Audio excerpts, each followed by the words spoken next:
നമ്മുടെ ദേശീയ ശ്രദ്ധയിൽ, മാധ്യമങ്ങളുടെ ശ്രദ്ധയിൽ പെടാത്ത അല്ലെങ്കിൽ പെടുത്താത്തൊരു പേര് പറയാം.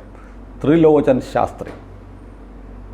ആരാണ് ത്രിലോചൻ ശാസ്ത്രി എന്ന് രാമേന്ദ്ര സാറ് കേരളത്തിലെ പ്രേക്ഷകർക്ക് വേണ്ടി ഒന്ന് പറഞ്ഞു കൊടുത്താൽ അത് വലിയ ഇൻഫർമേഷൻ ആയിരിക്കും. അതെ, ത്രിലോചൻ ശാസ്ത്രി നമ്മളിപ്പോൾ കപടമതേതര മാധ്യമങ്ങളായതുകൊണ്ട് അവർ തുടക്കത്തിൽ പറഞ്ഞു ഈ ഇലക്ട്രൽ ഫണ്ട് ബോണ്ട്, ആ ബോണ്ട് എക്സ്പോസ് ചെയ്ത് ഇങ്ങനെ വരുമ്പോൾ BJP പിടിക്കപ്പെടും എന്നുള്ള വിശ്വാസത്തിലാണ് അവർ പറഞ്ഞുകൊണ്ടിരുന്നത്.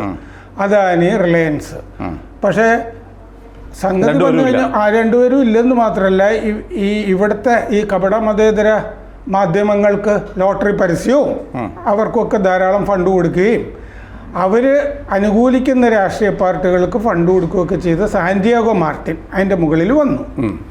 അതും ഇപ്പോൾ ചർച്ച ചെയ്യാതെ ഈ ഒട്ടകപ്പക്ഷിയെ പോലെ തലയൊക്കെ പൂത്തിയിരിക്കുമ്പോൾ ഈ ത്രിലോചൻ ശാസ്ത്രി എന്നുള്ള പേര് അവർ ചർച്ച ചെയ്യുന്നില്ല. ഈ ത്രിലോചൻ ശാസ്ത്രിയാണ് ഇലക്ട്രൽ ബോണ്ടിൻ്റെ കേസ് സുപ്രീം കോടതിയിൽ കൊടുത്തത്. അല്ല, നമ്മുടെ നാട്ടിലൊക്കെ പറയുന്നത്, അവകാശപ്പെടുന്നത് CPM ആണെന്നാണ്.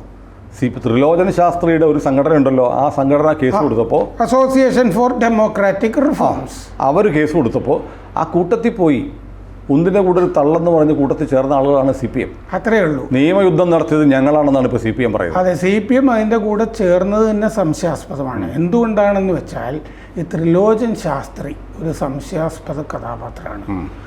അയാൾ ഈ അസോസിയേഷൻ ഫോർ ഡെമോക്രാറ്റിക് റിഫോംസ്, ഇത്തരം സംഘടനകളൊക്കെ പലപ്പോഴും ഫ്രണ്ട് ഓർഗനൈസേഷൻസ് ആയിരിക്കും.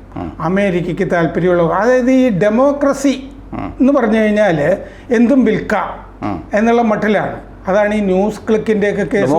സെക്യുലറിസം ഏറ്റവും കൂടുതൽ കച്ചവട ചരക്കുകളാണ്. അതെ അതെ, ബൃന്ദ കാരാട്ടിൻ്റെ നെവ്യൂ, മറ്റേ വിജയ് പ്രസാദ വന്നില്ലേ ന്യൂസ് ക്ലിക്ക്, അതുമൊക്കെ ജോർജ് സോറോസ് അയാളെ ഫിനാൻസ് ചെയ്യുന്നുണ്ട് എന്നൊക്കെ പിന്നീട് വന്നില്ലേ. ഒരു ബാലസിംഗം അതിൻ്റെ അകത്ത് ഉണ്ടായിരുന്നെങ്കിൽ പോലും ഈ ത്രിലോചൻ ശാസ്ത്രി എന്ന് പറയുന്ന ആള് IIM Indian institute of management Bengaluru, അവിടെ ഡീനായി റിട്ടയർ ചെയ്ത ആളാണ്.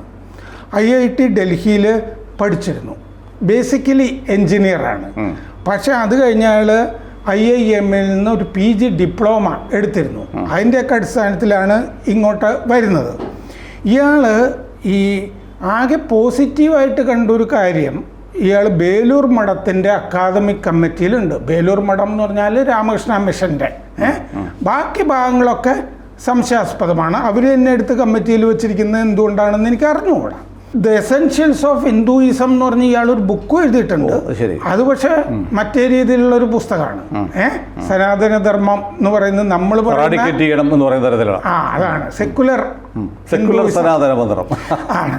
അപ്പോൾ ഇങ്ങനെ ബ്രെട്ടൻ വുഡ്സ് കമ്മിറ്റി എന്ന് പറഞ്ഞ കമ്മിറ്റിയിലും മെമ്പറാണ് അമേരിക്കയിലെ. അതാണ് ഇയാൾ സംശയാസ്പദമായിട്ട്.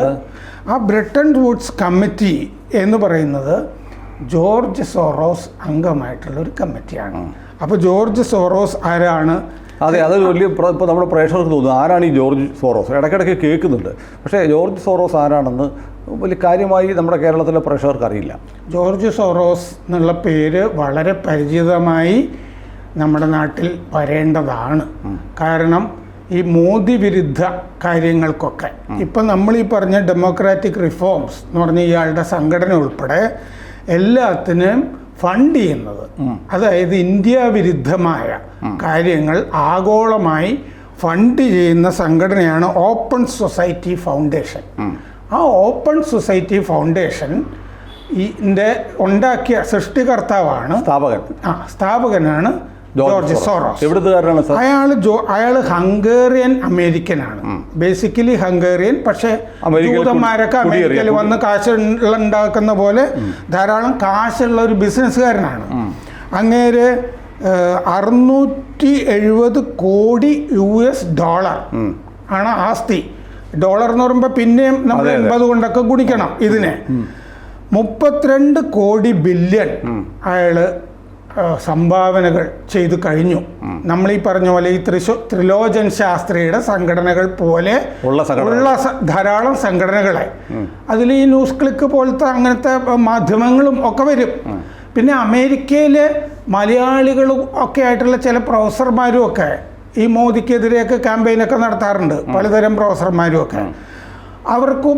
അവിടെ ഉണ്ടാക്കുന്ന NGOs ഉണ്ടല്ലോ, പുറത്തുള്ള വിദ്വാംസക NGOs, അതിനെയുമൊക്കെ ഫണ്ട് ചെയ്യുന്ന ആളാണ് ഈ ജോർജ് സോറോസ്. അപ്പോൾ ഈ ജോർജ് സോറോസ് ബ്രെട്ടൺ വുഡ്സ് കമ്മിറ്റിയിലുണ്ട് എന്ന് പറഞ്ഞല്ലോ.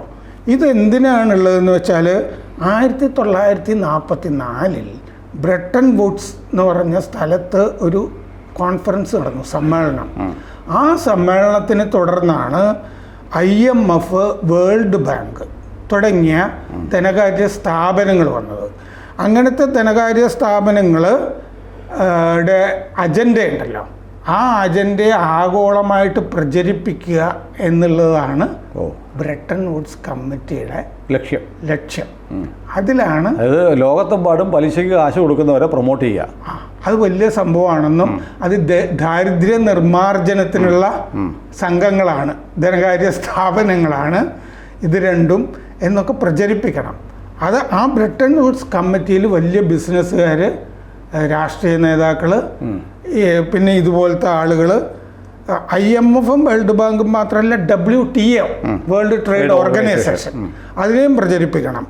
അതിൽ ധനികർ, ധനശാസ്ത്രജ്ഞർ, രാഷ്ട്രീയക്കാർ, ബിസിനസ്സുകാർ. ഇനി അതിൻ്റെ അകത്തുള്ള ബാക്കി മെമ്പേഴ്സിൻ്റെ കാര്യമൊക്കെ പറയാം. ഈ ജോർജ് സോറോസ് അല്ലാതെ Bush, Jimmy quarter, Ford, Gerald Ford, പിന്നെ കോളിൻ പവൽ, അവിടെ വിദേശകാര്യ സെക്രട്ടറി ഒക്കെ ആയിരുന്നില്ലേ മറ്റേ ഇറാഖ് വാറിൻ്റെ സമയത്ത്, ജോർജ് സോറോസ്, പോൾ വോൾക്കർ എന്ന് പറഞ്ഞ ഇക്കണോമിസ്റ്റാണ്, അമേരിക്കൻ. ഈ വക ഇക്കണോമിയൊക്കെ പ്രൊമോട്ട് ചെയ്യുന്ന ഒരാൾ. അപ്പോൾ ഈ കമ്മിറ്റിയിൽ ഈ ത്രിലോചൻ ശാസ്ത്രിയെ പോലെ ഒരു ഇന്ത്യക്കാരൻ, അതിലെ ഏക ഇന്ത്യക്കാരനാണ്. അംഗമാകണം എന്നുണ്ടെങ്കിൽ അവരുടെ ഇന്ത്യ അജണ്ട നടപ്പാക്കേണ്ട ചുമതല ത്രിലോചൻ ശാസ്ത്രിക്ക് ഉണ്ട് എന്നാണ് അതിൻ്റെ അർത്ഥം. അപ്പോൾ ഇനി ത്രിലോചൻ ശാസ്ത്രി അല്ലെങ്കിൽ ജോർജ് സോറോസ് എത്രമാത്രം മോദി വിരുദ്ധനാണെന്ന് തെളിയിക്കുന്ന ഒരു സംഭവമാണ് കഴിഞ്ഞ കൊല്ലം മാർച്ച് 16 മ്യൂണിച്ച്, ജർമ്മനിയിൽ, അവിടെ ഒരു കോൺഫറൻസിൽ ഇയാൾ പറഞ്ഞു, ജോർജ് സോറോസ്. അയാൾ പറഞ്ഞത് എന്താന്ന് വെച്ചാൽ, അയാളുടെ വാചകം പറയാം: Gautam Adani's empire may damage Modi's stranglehold on India's national government and provide a platform for promoting urgent institutional reforms. I could be foolish, but I think democracy will again flourish in India. എന്ന് പറഞ്ഞാൽ മോദി പോയിട്ട് ജനാധിപത്യം പൂവിടും എന്നാണ് അങ്ങേര് പറഞ്ഞത്. ഇത് നമ്മൾ വെറുതെ കേട്ടുകൊണ്ടൊന്നും ഇരുന്നില്ല. അത് മോദിയുടെ കാലത്ത് പ്രത്യേകിച്ച് ജയശങ്കർ അങ്ങനെ വെറുതെ കേൾക്കുന്ന ആളൊന്നുമല്ല. ബ്ലിങ്കൻ അടുത്തിരിക്കുമ്പോൾ തന്നെ ബ്ലിങ്കനെ പറ്റിയൊക്കെ സംസാരിക്കുന്ന ആളാണ് പറയാനുള്ളത്. അപ്പോൾ ജയശങ്കർ പറഞ്ഞു, ഇയാൾ ഈ പുറത്ത് നിന്ന് ബാഹ്യ ഇടപെടൽ ഇന്ത്യയുടെ രാഷ്ട്രീയത്തിൽ നടത്തിക്കൊണ്ടിരിക്കുന്ന ഒരുത്തനാണ്. He is old, wealthy, opinionated and dangerous. അവൻ വയസ്സക്കിഴവനാണ്, കാശുണ്ട്, അപകടകാരിയാണ് എന്ന് ഇത് കേട്ട ഉടനെ പറഞ്ഞു. അയാൾ വിചാരിക്കുന്നത്, എന്നിട്ട് ജയശങ്കർ പറഞ്ഞു, അയാളുടെ വീക്ഷണങ്ങളാണ് ലോകത്തെ നയിക്കുന്നത് എന്നാണ് അയാൾ കരുതുന്നത്. അപ്പൊ ഇതാണ് ഈ ജോർജ് സോറോസ്. അതായത് ഇന്ത്യയിൽ മോദി അധികാരത്തിൽ നിന്ന് പോകണമെന്ന് ആഗ്രഹിക്കുന്നത് ഇന്ത്യക്ക് പുറത്തുള്ള അതിസമ്പന്നരായ കുറേ ആളുകളാണ്. അവർക്ക് മോദി സർക്കാർ അധികാരത്തിലുണ്ടായാൽ അവരുടെ പല ഇംഗിതങ്ങളും ഇന്ത്യയിൽ നടപ്പാക്കാൻ കഴിയും. പലതരം അജണ്ടകൾ, മതപരമായ അജണ്ടകൾ, മതപരവും രാഷ്ട്രീയവുമായ സാമ്പത്തികവുമായ നടപ്പാക്കാൻ കഴിയില്ല. അതുകൊണ്ട് മോദി പോകണം. അതിനുവേണ്ടി ഇതുപോലെ ത്രിലോചൻ ശാസ്ത്രിയെ പോലെയുള്ള, പിന്നെ കോൺഗ്രസിനെ പോലെയുള്ള, അല്ലെങ്കിൽ ഈവൻ CPM പോലെയുള്ള ആളുകളെയൊക്കെ ഫണ്ട് ചെയ്ത് സഹായിക്കുക. ഇപ്പോൾ 92 വയസ്സായി ജോർജ് സോറോസിന്. നമ്മൾ ഇന്ത്യ വിരുദ്ധമായി എവിടെയൊക്കെ ആഗോളതലത്തിൽ സെമിനാറുകൾ കാണുന്നുണ്ടോ, ഇതിൻ്റെയൊക്കെ ഫണ്ടിങ്, ഇപ്പം ഇവിടെ കട്ടിങ് സൗത്ത് ചില ആളുകളൊക്കെ ഫണ്ട് ചെയ്യുന്നില്ലേ, അപ്പോൾ എന്ന് പറഞ്ഞ പോലെ ആഗോളമായി വലിയ ഫണ്ടിങ് വേണ്ടത് ഇന്ത്യ വിരുദ്ധമായ കാര്യങ്ങളൊക്കെ ഫണ്ട് ചെയ്യുന്ന ആളാണ്, ഒരു ആഗോള ചെറ്റയാണ് ജോർജ് സോറോസ്. സാർ, നമ്മൾ പറഞ്ഞു വന്ന കാര്യത്തിനകത്ത് ഇപ്പം ഈ ഇലക്ട്രൽ ബോണ്ടിൻ്റെ കാര്യമാണല്ലോ പറഞ്ഞത്. അപ്പോൾ ഇലക്ട്രൽ ബോണ്ടിൻ്റെ കാര്യത്തിൽ എനിക്ക് തോന്നിയൊരു കാര്യം, അപ്പോൾ ഇലക്ട്രൽ ബോണ്ടിൻ്റെ BJP കിട്ടിയിരിക്കുന്നത് 6,987.4 കോടി രൂപയാണ്. 6,987 കോടി രൂപ. അതെ, അത് BJP എന്ന് പറയുമ്പോഴത്തേക്ക് ഇന്ത്യ ഭരിക്കുന്ന പാർട്ടി. അതെ, ഇന്ത്യയിലെ 19-20 സ്റ്റേറ്റ്സ് ഭരിക്കുന്ന പാർട്ടി. അതെ, അതെ, അവർക്ക് കിട്ടിയിരിക്കുന്നത് വെറും 6,987 കോടിയാണ്. എന്നാൽ ഒറ്റ സംസ്ഥാനം മാത്രം ഭരിക്കുന്ന തൃണമൂൽ കോൺഗ്രസിന് 1,397 കിട്ടി. അതെ, കോൺഗ്രസിന് ഒരിടത്തും പ്രാദേശിക പാർട്ടി TMCയേക്കാൾ MP-മാർ കുറവുള്ള പാർട്ടി, മമതയുടെ പാർട്ടിയേക്കാൾ കുറവാണ് കോൺഗ്രസിൻ്റെ MP-മാർ. എന്നിട്ട് കോൺഗ്രസിന് കിട്ടിയിരിക്കുന്നത് 1,334 കോടി. DMK എന്ന് പറയുന്ന തമിഴ്നാട്ടിൽ മാത്രമുള്ള പാർട്ടിക്ക് 509 കോടി. അതെ. അപ്പോൾ ഇതെല്ലാം കൂടെ കൂട്ടുകയാണെങ്കിൽ ഇന്ത്യയിലെ പ്രതിപക്ഷത്തെ ഇന്ത്യ മുന്നണിയിലുള്ളതും മുന്നണിക്ക് പുറത്തുള്ള TMCയുടെ കൂട്ടുകയാണെങ്കിൽ BJPക്ക് കിട്ടിയതിനേക്കാൾ കൂടുതൽ പൈസ ഇവരാണ് വാങ്ങിയിരിക്കുന്നത്. എന്തായാലും 6,000 കോടിയോളം അവരും മേടിച്ചിട്ടുണ്ട്. എന്നിട്ട് BJPയെ പഠിക്കുകയാണ്. ഇനി മാത്രമല്ല, വലിയൊരു തമാശയുണ്ട്. നമ്മുടെ കേരളത്തിലെ CPM പറയുന്നു ഞങ്ങൾ മാത്രം ബോണ്ട് വാങ്ങിച്ചിട്ടില്ല. തമിഴ്നാട്ടിൽ നമ്മുടെ ഈ ലോട്ടറി തട്ടിപ്പുകാരനായ സാന്റിയാഗോ മാർട്ടിൻ്റെ 1,368 കോടിയിൽ 656.5 കോടി, 656 കോടി കഴിഞ്ഞ് പിന്നെ 5 കൂടെ വരുന്നത് 656.5 കോടി രൂപ വാങ്ങിയിരിക്കുന്നത് DMK, സ്റ്റാലിൻ്റെ പാർട്ടിയാണ്. ഈ സ്റ്റാലിൻ്റെ പാർട്ടിയിൽ നിന്ന് CPI 15 കോടി വാങ്ങിച്ചിട്ടുണ്ട്. CPM 10 കോടി വാങ്ങിയിട്ടുണ്ട്. തെരഞ്ഞെടുപ്പ് മുഴുവൻ ഫിനാൻസ് ചെയ്ത് DMK ആണ്. അപ്പോൾ 2 മണ്ഡലങ്ങളിൽ. അപ്പോൾ ഈ സാന്റിയാഗോ മാർട്ടിൻ്റെ കാശ് കേരളത്തിലെ കമ്മ്യൂണിസ്റ്റ് പാർട്ടിക്ക് വന്നിട്ടുണ്ട്. DMKയുടെ പൈസയിൽ സാന്റിയാഗോ മാർട്ടിൻ്റെ പൈസ ഇല്ല എന്ന് പറയാൻ പറ്റുമോ? അതായത് സുനിലെ, ഈ അവിടുത്തെ തെരഞ്ഞെടുപ്പുണ്ടല്ലോ DMKയുടെ, അതിൽ സാന്റിയാഗോ മാർട്ടിൻ്റെ മകനാണ് ഇലക്ഷൻ സ്ട്രാറ്റജിസ്റ്റ്. ഈ തെരഞ്ഞെടുപ്പിൽ DMKയുടെ എന്ന് പറഞ്ഞു. അവിടുത്തെ മുഴുവൻ പൈസയും CPMന്റെ സ്ഥാനാർത്ഥികൾക്ക് കൊടുക്കുന്നത് സാന്റിയാഗോ മാർട്ടിന്റെ കഴിഞ്ഞ തെരഞ്ഞെടുപ്പിലാണ്. ഈ വരാൻ പോകുന്ന തെരഞ്ഞെടുപ്പിലും കൊടുക്കും. അതായത് DMKക്ക് കിട്ടിയ പൈസയുടെ 77% സാന്റിയാഗോ മാർട്ടിന്റെ. അതെ. അപ്പൊ അതിലെ പൈസയല്ലേ ശരിക്കും LDF ശരിക്കും ലോട്ടറി അഴിമതി കുംഭകോണം അതിന്റെ വിഹിതമാണ് ഈ 77% DMKക്ക് കിട്ടിയത്. അത് DMKക്ക് കിട്ടി. DMKയുടെ കയ്യിൽ നിന്ന് ഈ ഇലനക്കിപ്പട്ടിയുടെ കിറുനക്കിപ്പട്ടി എന്ന് പറയുന്നത് പോലെ അത് CPMനും CPIക്ക് കിട്ടി. എന്നിട്ട് ഞങ്ങൾക്ക് ഇലക്ട്രൽ ബോണ്ടിനെ കിട്ടിയിട്ടില്ല എന്ന് പറയുന്നത് എന്ത് വലിയ കള്ളത്തരമാണ്, വളഞ്ഞ വഴിക്കാണ്. അതെ. ഇവിടെയാണെങ്കിൽ ഊരാളുങ്കൽ സൊസൈറ്റി, കരിമണല്, എക്സാലോജിക്ക് ഇങ്ങനെ വേറെ വഴിക്കാണ് പൈസ വരുന്നത്. അപ്പോൾ അവർക്ക് ഇങ്ങനെ വ്യവസായികൾ കൊടുക്കില്ല, കാരണം വേറെ സംസ്ഥാനങ്ങളിലൊന്നും ഇല്ലല്ലോ, ഇങ്ങനെ ഉണ്ടാക്കാൻ പറ്റൂ. അപ്പോൾ അവിടെ സാന്റിയാഗോ മാർട്ടിൻ്റെത് വളഞ്ഞ വഴിക്ക് അല്ല. ഇവർ കരുതിയതെന്ന് എനിക്ക് തോന്നുന്നത് ഈ ഇലക്ട്രൽ ബോണ്ടുകൾ വലിയ തോതിൽ അംബാനിയും അദാനിയും ടാറ്റയും ഒക്കെ വാങ്ങിച്ചിരിക്കും. അതിൻ്റെ വിവരങ്ങൾ പുറത്തോട്ട് വരുമ്പോൾ അംബാനിയുടെ കാശ്, അദാനിയുടെ കാശ് ഇലക്ട്രൽ ബോണ്ട് കിട്ടി എന്ന് പറഞ്ഞ് BJPനെ അടിക്കാനുള്ള ഒരു വടിയായിട്ടാണ് ഇവർ നോക്കിയത്.